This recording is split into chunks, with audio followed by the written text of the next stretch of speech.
소개받은 한전 전력연구원의 이용기입니다. 오늘 제가 발표하고자 하는 것은 전기투석 공정에서 전기투석 여러 분야를 사용될 수가 있는데 콜로이드 파티클이 포함되어 있는 부분에 사용됐을 때 일어나는 여러 가지 현상들에 대해서 연구를 했습니다.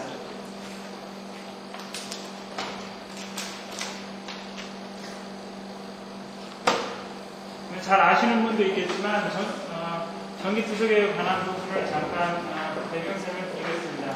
전기투석은 보시는 것처럼 캐서드 에너지 전극으로 이루어져 있는 이 일렉트릭 필드에서 양이온 교환막, 음이온 교환막을 그대로 배열을 하게 되어 있습니다. 그래서 이를테면 소금을 소듐 클로라이드를 집어넣게 되면 클로라이드 이온은 어나이온 익스체인지 멤브레인을 통해서 통과를 하게 되고요. 그리고 소듐 이온은 태양 익스체인지 멤브레인을 통해서 통과를 하게 돼서 이쪽은 희석이 되고 이쪽은 농축이 되는 그런 이온 분리막 공정을 전기투석 공정이라고 합니다. 그래서 이런 많은 부분에 사용되고 있는데 이런 부분들은 여러 가지 막분리 공정에서 마찬가지겠지만 많은 경우에 파울링이 일어나서 이 막분리 공정에 대한 효율성을 떨어뜨리는 경우가 많습니다.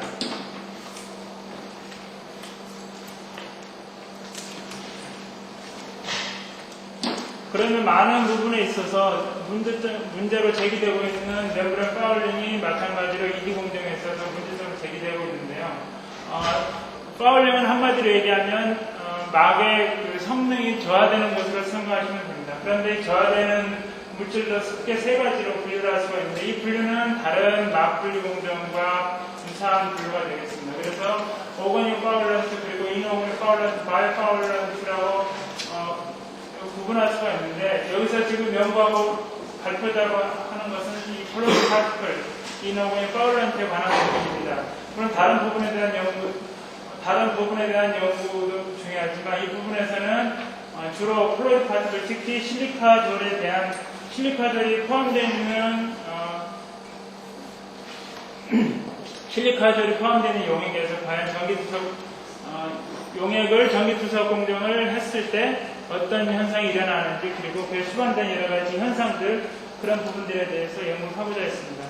여기서 사용되었던 실리카졸은 보시는 것처럼 뒷폼에서 공급되고 있는 르독스 HS40이라는 상표면을 가지고 있습니다. 그래서 TM 이미지를 보시면 알지만 굉장히 고른 파티클을 가지고 있는데 이게 12나노미터 파티클 사이즈입니다. 그리고 몰큘러 웨이트는 한 10만 달턴 정도 되고요. 그리고 PI 값, 그러니까 이 전체적인 여기에 전체적인 서피스 포텐셜이 제로가 되는 그 pH 값이 3.5 정도 된다고 알려져 있습니다. 그리고 하이드로필릭한 성질을 띠고 있기 때문에 용액상에서는 잘 서스펜션 상태로 존재를 하게 되어 있습니다. 그런데 많은 경우에서 콜로이드 파티클은 코아귤레이션이 일어나게 됩니다. 다시 말해서 움직임이 일어나게 되는데 처음에 두 개의 파티클이 상당히 먼 거리에 있었을 경우에는 서로 상호작용을 하지 않지만 거리가 가까워지면서 서로 가까워지게 됩니다. 그렇지만 더 가까워지게 되면 코아귤레이션이 일어나게 되는데 이 코아귤레이션이 일어나는 이 시점이 콜로이드 파티클에 있어서 굉장히 중요하게 작용을 하게 됩니다. 이 부분은 실제로 폐수에서 응집제를 집어넣어서 코아귤레이션을 시켜서 처리를 하게 되는데 그 부분에 있어서도 이 코아귤레이션은 매우 중요하게 작용을 하게 됩니다. 그래서 여기에서 코아귤레이션이 일어나는 지점 그 부분을 보통 이러한 여러 가지 크리티컬 코아귤레이션 컨센트레이션이라는 그런 개념을 가지고 보통 연구를 하게 되어 있습니다. 그래서 그 지점이 가까워지면 어느 정도에서 코아귤레이션이 일어나는지는 그 전해질 용액의 농도로 가지고 표시를 하게 되는데 그 코아귤레이션이 일어나는 그 포인트 컨센트레이션은 CCC라고 표시를 하게 됩니다. 그래서 크리티컬 코아귤레이션이 되는데 이런 부분 터비너트를 측정하라. 그러면 터비너트를 측정하게 되면 코아귤레이션이 일어나지 않는 지점에서는 맑은 용액이 되었다. 코아귤레이션이 일어나게 되면 갑자기 뿌옇게 되죠. 그래서 터비너트가 증가하게 되고요. 그리고 서비스 포텐셜, 즉 제타 포텐셜을 측정하게 되면 제타 포텐셜이 감소를 하게 되어 있습니다. 그래서 이런 부분들은 실제 하드 룰에 의해서 이런 식으로 6승 배로 6 파워로 영향을 준다는 것이 알려져 있습니다.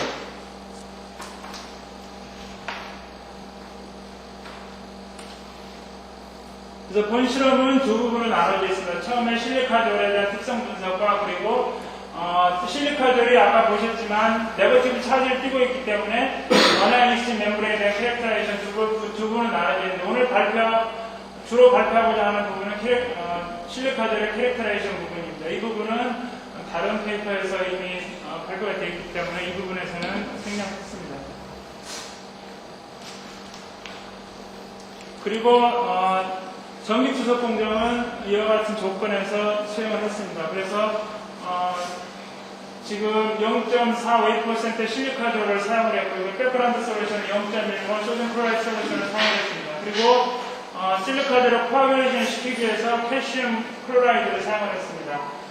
그리고 커런트 조건은 0.6A 조건에서 그리고 이온 교환막은 CMX, AMX. 그러니까 CMX는 양용 교환막이고요.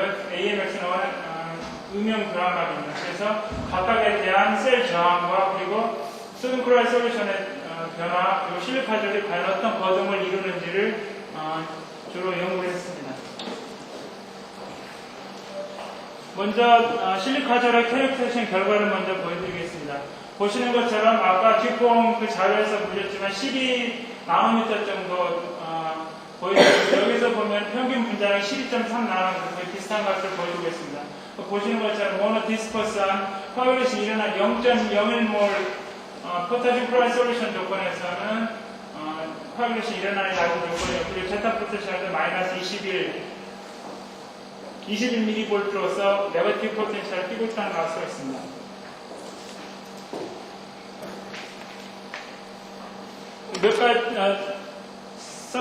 몇 가지 일렉트로라이트 솔루션에 대해서 제타 포텐셜을 측정을 해본 건데요.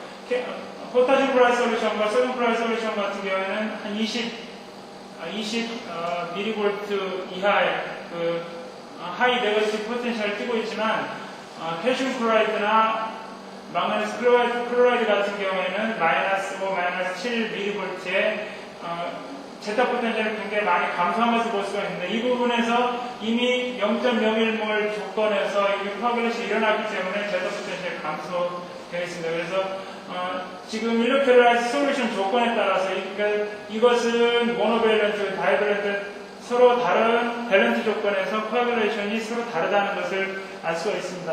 그래서 과연 그리고 아까 제 데이터 뒷봉 데이터에서 보셨지만 그 서비스 포텐셜이 제로가 되는 제타 포텐셜 제로가 되는 지점은 pH 3.9 거의 비슷한 값을 나타내고 있습니다. 실제로 지금 전기 투석 공정을 하고 아퍼레이션하는 부분은 pH 2에서 4에서 운전했기 때문에 주로 이 실리카졸이 띄고 있는 부분은 서비스 포텐셜이 네거티브라는 걸 알 수가 있습니다. 그래서 네거티브를 띄고 있기 때문에 음이온 교환막에 영향을 준다는 것을 금방 알 수가 있습니다. 그래서 각각 다이밸런트 이온과 모노밸런트 이온의 CCC값, 크리티컬 코아귤레이션 컨센트레이션 측정을 해본 결과입니다. 그래서 보시는 것처럼 포타슘 클로라이드 솔루션과 소듐 클로라이드 솔루션 같은 0.45몰 정도에서 0.45몰 조건에서 실리카졸이 코아귤레이션이 일어나는 것을 알 수가 있습니다. 그런데 다이밸런트 캐다이온 조건에서는 0.0015몰 정도 굉장히 낮은 부분에서 코아귤레이션이 일어났습니다. 그래서 아까 초기에 보여드렸던 데이터는 0.01몰이었기 때문에 이미 NTU 그러니까 터비더티 유니트입니다. 터비더티 유니트가 굉장히 1000 이상 높은 값을 증가했기 때문에 이미 이 부분에서 터비던트가 코아귤레이션이 일어났다는 걸 알 수가 있습니다. 그리고 아까 0.01몰 조건이 이 정도니까 이 모노밸런트에서는 일어나지 않았습니다. 그런데 이 값을 잠깐 살펴보게 되면 0.45몰과 0.01몰은 300대 1 정도 됩니다. 그런데 아까 실제 하디스 롤에 의해서 계산을 해보면 64대 1 정도 값을 보여주고 있는데 그러면 5배 정도 큰 값을 보여주고 있거든요. 이 실험에서. 봐서 여기서 문헌상에 나와 있는 것보다도 아이언 스트렝스 이펙트가 크다는 것을 금방 알 수가 있습니다. 그리고 과연 전해질이 두 가지 이상 이온으로 믹스되어 있을 때 과연 어떻게 되는지를 조사했는데, 이것은 0.01몰 소디움 클로라이드 솔루션에다가 칼슘 이온을 첨가시킨 것과 첨가시키지 않는 것을 지금 보여드리고 있는데, 첨가시키지 않는 부분 같은 0.01몰에서 코아귤레이션이 일어나는 걸 볼 수가 있는데, 첨가시켰을 경우에는 0.008몰 정도 굉장히 많이 한 6배 정도 증가를 한 것을 볼 수가 있습니다. 그러니까 이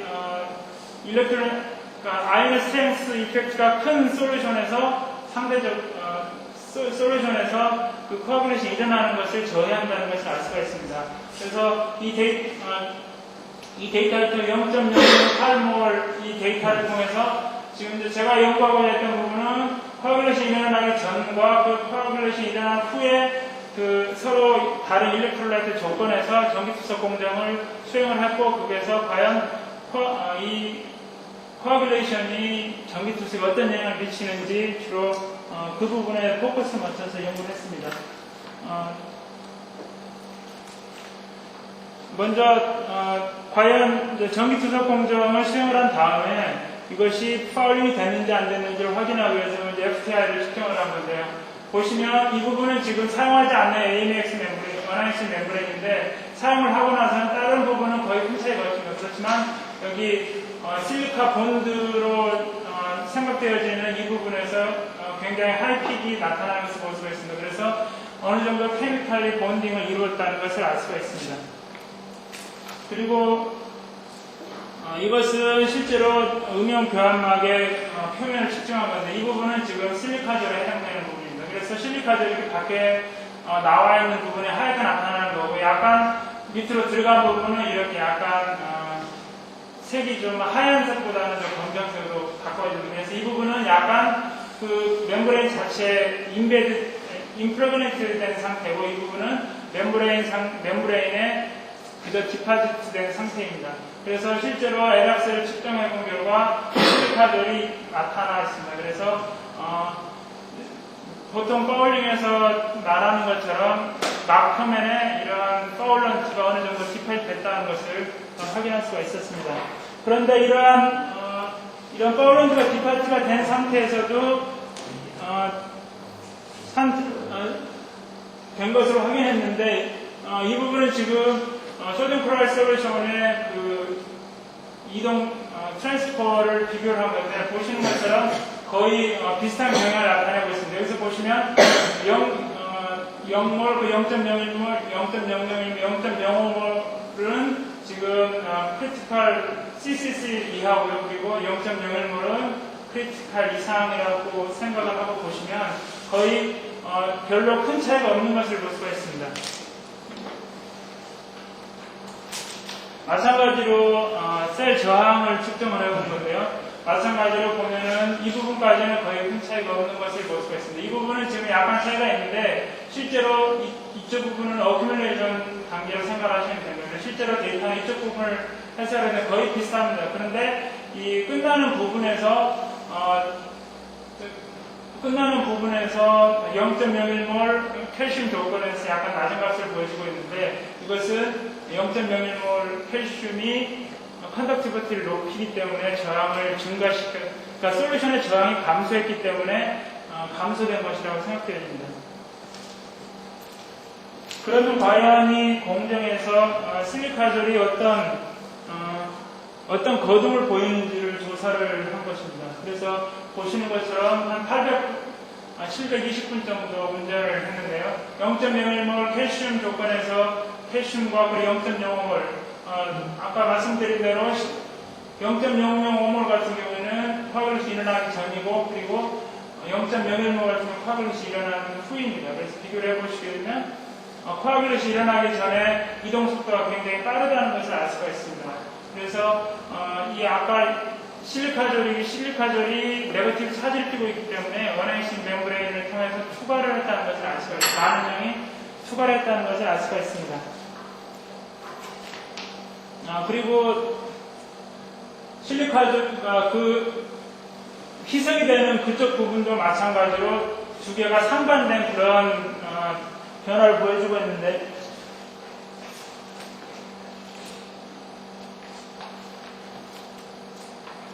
그러면 이러한 결과가 왜 발생이 되는지를 생각을 해보게 되었습니다. 이 그림은 지금 방금 보여드렸던 이쪽 부분은 지금 코아귤레이션이 일어나기 전이고, 이것은 코아귤레이션이 일어난 후입니다. 보시는 것처럼 코아귤레이션이 일어나기 전에는 이런 12나노미터 정도 되니까 굉장히 작은 파티클인데, 작은 파티클이 어나익스 멤브레인을 통해서 많은 양 이동을 하게 했지만 파티클이 사이즈가 증가를 하면서 이 파티클이 이동하지 못하고, 거의 모든 양 이동하지 못하고 여기에 디파이트가 되는 그런 현상을 보였으리라고 생각을 했습니다. 이것을 확인하기 위해서 이것은 실제 파티클 사이즈를 측정한 건데요. 여기서 보시면 지금 이쪽 부분이 파티클 사이즈입니다. 그래서 이쪽 부분이 지금 컨센트리 높은 부분입니다. 높은 부분에서 사이즈가 1600나노미터까지 굉장히 많은 양의 코아귤레이션이 일어났다는 것을 알 수가 있습니다.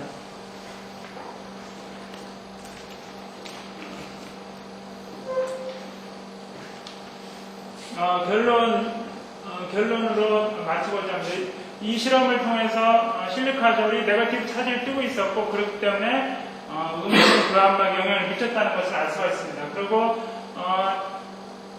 이러한 기작은 콜로이드 파티클이